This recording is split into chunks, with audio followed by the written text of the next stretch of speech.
Good morning, good afternoon, good evening, wherever you are in the world. I'm Jen Dobson, an Associate Consultant of ELT Consultants, and I'd like to talk about Strand 6, Learners' Rights and Child Protection.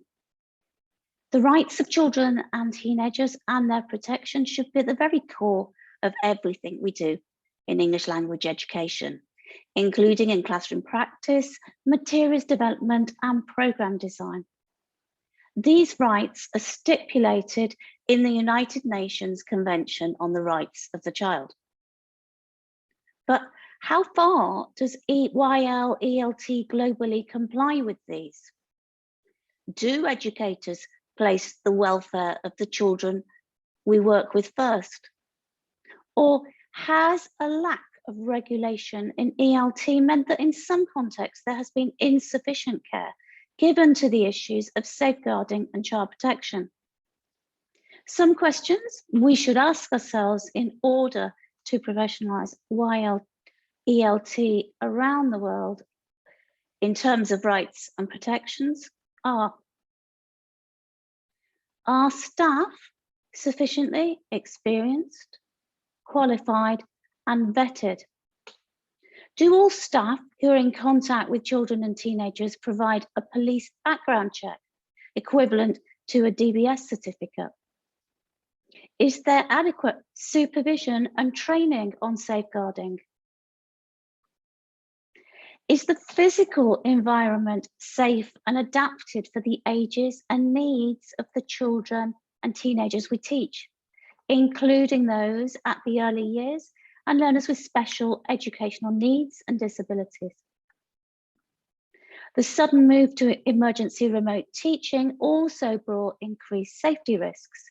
Were schools prepared for the potential dangers in these online spaces? Was YL-ELT globally? What progress can you identify in this area?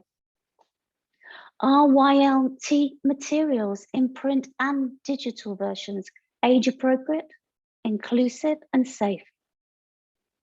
Are online activities and websites monitored and checked? Do YL-ELT learning contexts value publicity over a child or teenager's safety and right to choose by posting their images on social media without asking them? Have those children and teenagers been taught about and understood the potential dangers? Is learners' data sufficiently protected? Are there acceptable use policies? As responsible adults, we have a duty of care to the children we work with. We need to be aware and act in the face of potential abuse. So does YL-ELT globally give us guidelines on how to prevent and assess risks, how to detect them, and show how to respond to them and who to go to if faced with a problem? Do we have robust safeguarding policies and codes of conduct to address this? And is there adequate training in children's language learning rights? And should ELT professionals work for organisations who do not prioritise learners and rights and child protection around the world? We'd like to call the ELT industry to action, to work together to professionalise this strand of YL-ELT so the children and teenagers can enjoy their learning with their rights respected and safety taken seriously worldwide. Thank you.